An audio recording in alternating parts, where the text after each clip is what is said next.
Welcome back to Fulfillment Therapy. I'm your host, Kendra Nielsen, and today we're exploring a powerful concept that can transform your life as both a parent and a spouse, and this is the drama triangle. This truly is an eye-opening model that can help you break free from exhausting patterns and simply find more enthusiasm and passion in your daily life.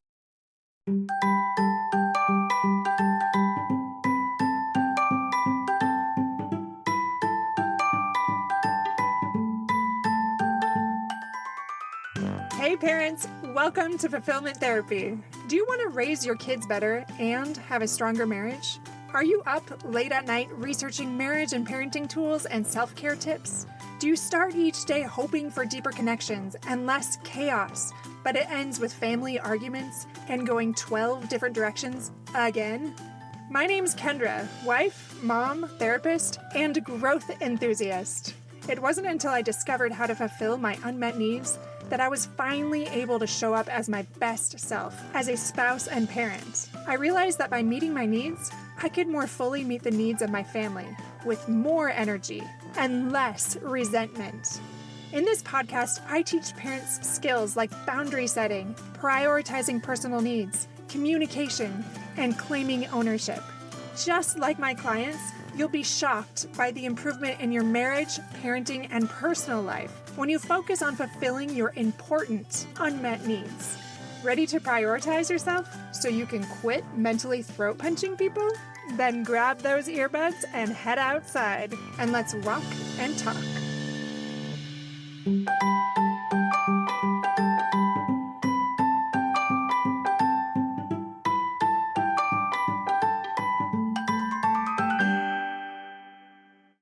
Let's jump in and explore how understanding this drama triangle can lead to greater family fulfillment. I was talking to a colleague and friend who is also a therapist, and she was talking about the drama triangle and how it's really impactful with her clients. And I'd forgotten about it. I haven't really reviewed it much except for in school. And I was like, oh, I should go back and look at it. So I really jumped in and did a bunch of research about it. And I was like, I really think this would help listeners and clients, and I would like to utilize this more because it really is pivotal in understanding and improving relationships. So what exactly is it? Well, I'm going to start with an example. It's a typical weeknight at, let's say, the Adams house, and the wife, Jen, works from home part-time and is also a stay-at-home mom, and she's completely exhausted. And her husband, Jake, is on the couch scrolling on his phone, and the kids are fighting again. The kitchen is a complete disaster from after-school snacks, and Jen feels that frustration rising, and she thinks, why do I have to do everything around here? So she probably yells at her husband, Jake, and says something like, can't you see that I need help? You never help. You never pitch in when I need it. And obviously Jake feels attacked, and he says something like, I've been busy all day too, you know. You always make me out to be the bad guy. And that cycle just keeps continuing with that same script. Well, meanwhile, their 10-year-old is watching this exchange, and she starts crying and says, stop fighting. It's all my fault. I made the mess in the kitchen. And this perfectly illustrates what a drama triangle is in action. So now let's break it down and see how we can transform this interaction or this dynamic. Dr. Stephen Karpman developed the drama triangle, and it's this social model that describes 3 roles that people play in stressful situations or high conflict. And these are the 3 roles. Number 1 is the victim. This is the person that feels powerless and is at the mercy of their circumstances. The second one is the persecutor or the villain, and they're the one that blames or criticizes others. And then the third one is the rescuer or the hero, and they are the one that swoops in to save the day every time and often enable the victim. So in the story that I just told, Jen takes on that persecutor role to her husband, and Jake becomes the victim. And then we'll call her Ava, the child. She attempts to be the rescuer. So this is a dynamic that creates this cycle of blame, of defensiveness, and temporary fixes that never address the root issue. Now, I know you've seen this play out in your home. It does in ours all the time. We naturally go to this unless we see what's happening and we can change that cycle. Dr. Stephen Karpman said this. The drama triangle is a model of dysfunctional social interaction. Each player in the triangle has their own beliefs and behaviors that reinforce the problem rather than resolve it. So do you feel like that's the case in your house, where each person has their own beliefs and does their own part of this, but it just reinforces the problem instead of ever changing that cycle? Now let's see if we can recognize this drama triangle in parenting and relationship. I want to start here with the victim and think about in your family who might be the victim. It might be a parent who's constantly complaining about their child's behavior without taking any action, or a spouse who feels helpless about their marriage problems. And we can all be in those roles, right? We've all been there at one time or another, but often we seem to stay in one of those roles a little bit more than the other one. The persecutor can be a parent who frequently criticizes their kids' efforts or achievements, or maybe a partner who blames their spouse for all the relationship issues. I feel like the rescuer is a little more obvious, a little easier to identify. That's often the parent who always does their child's homework or anything else to rescue them, to be that hero for them. Maybe it's even a spouse who repeatedly bails out their partner from, let's say, financial troubles without even addressing those spending habits. Now you're probably asking yourself a valid question. How do we break free from this? How do we get out of this drama triangle? Because it really does create so much drama, and it's not helping create healthy connection in our home. Well, to escape this cycle, we can shift to what Dr. Emerald calls the empowerment dynamic. And this involves moving from victim to creator, and from persecutor to challenger, and from rescuer to coach. So when I was going through those scenarios, I want you to think about which one you often find yourself going to. Maybe it is the victim. So you could say like, okay, I can be a creator. Or maybe you are the one that's always maybe nagging. So from the persecutor to a challenger, like a healthy challenging. And that rescuer, instead of always trying to fix it and rescue people, instead to coach them, which is believing in them and empowering them to make their own changes instead of you rescuing them every time. David Emerald said this: the empowerment dynamic offers an antidote to the drama triangle. It's about moving from a reactive stance to a creative orientation. I really do like how each one is said pretty simply. I think it's easy to visualize how we can become a persecutor to instead a challenger, like healthy challenging instead of that nagging and controlling behavior. And that victim to the creator, that's essentially just going from that victim cycle to that ownership cycle. Like things are not happening to you, but things are happening for you. And start acting instead of being acted upon. And there's other episodes where we talk about the victim cycle, and you can do a search on that as well. I'll try to remember to put it in the show notes, but I don't always. Now let's talk about that story that I mentioned, but this time I want to change that perspective.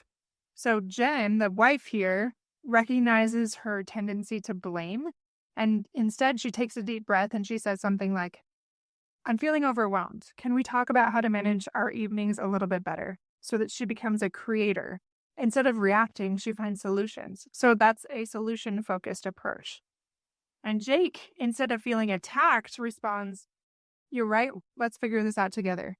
What if we created a chore chart for the whole family? So instead of staying that victim, he becomes more of that challenger. And even in that, there's more solution-focused, right? Now, Ava, seeing her parents working together, says something like, how can I help? Can I be in charge of setting the table each night? And she becomes more of a creator. Instead of solving everyone's problems, she's just one that's a part of that solution instead of doing everything to rescue everyone. Now, there's just a few key steps that will help this work even better for parents and for spouses. And the first one is that self-awareness. So notice when you're slipping into that drama triangle pattern that you do over and over, where there's somebody in each one of those roles. Even if there's more than 3 people in the room. Like, are you noticing some blaming or somebody feeling powerless or rushing to fix things? If this is happening in your family dynamics regularly, then you're in that drama triangle. Another very important thing to do is pause and reflect. Give yourself some time to process what's going on. So before reacting, take that moment to consider a more constructive response. And as always, use those I statements because that will help you express your feelings and your needs without that sarcasm or any of those other things that make that family communication less effective. So that can look like, I feel overwhelmed when I come home to a messy house, instead of, You never clean up the house, and using those infinites that just divide and shut people down. Another thing you can do is encourage problem solving, or like I mentioned, that solution focus. So instead of rescuing, or guide your kids or your spouse to find their own solutions instead of being the one that is solving everything, or you feel like you have to solve everything. And last but not least, always practice that active listening. Really hear what your family members are saying without immediately jumping in to fix things. Don't be afraid to give them some empathy and some validation before you go right into that, okay, now here's what we're going to do. And that will really soften hearts. Thomas Crum said this: "The quality of our lives depends not on whether we have conflicts, but on how we respond to them." My friends, we all have entered that drama more times than we want to admit. But what are we going to do with that information now that we recognize that there is a pattern there that we can disrupt that will improve our family life? Now, I'm going to really briefly share a last example so you can really cement this into your mind. So I'm going to talk about a fictional family here called the Garcias. So Maria is a working mom, and she often felt like a victim, overwhelmed with household responsibilities. And her husband, Carlos, would criticize her for not managing things well and would often be that persecutor. Their teenage son, Alex, tried to keep the peace by taking on extra chores and acting as that rescuer. Now, if they apply these things, this is what can happen instead. Maria starts expressing her needs clearly and taking charge of her schedule to become that creator.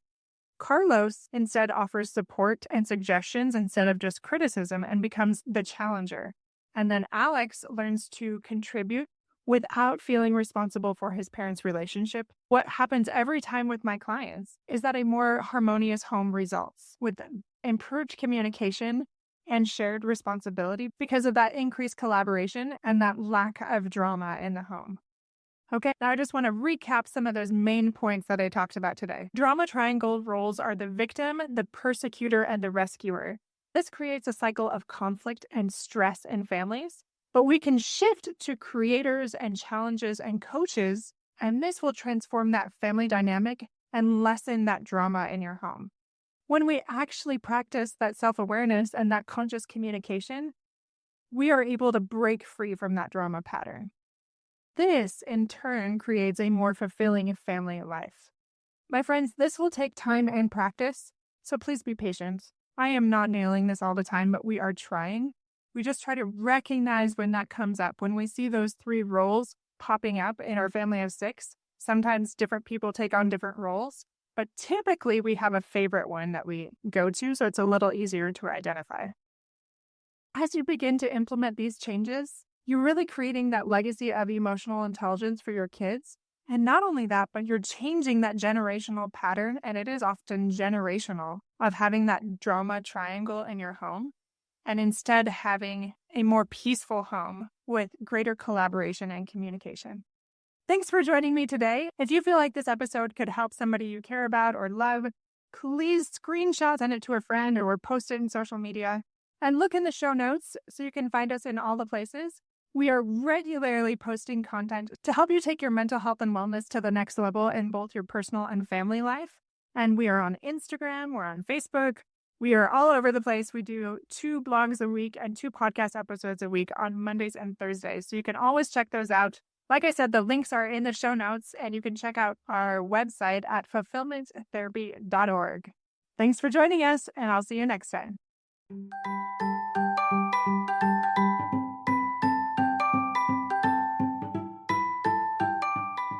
Hey friends, I hope you enjoyed today's episode. If you did, chances are someone else would too. Would you take 30 seconds to share this with a friend who's looking for greater family fulfillment? And while you're sharing, tell me what you think about the show by leaving a review on Apple Podcasts. It refuels me when I hear this podcast is helping you, no matter what your house or your hair looks like. I'll meet you back here every Monday and Thursday morning for more episodes. Until then.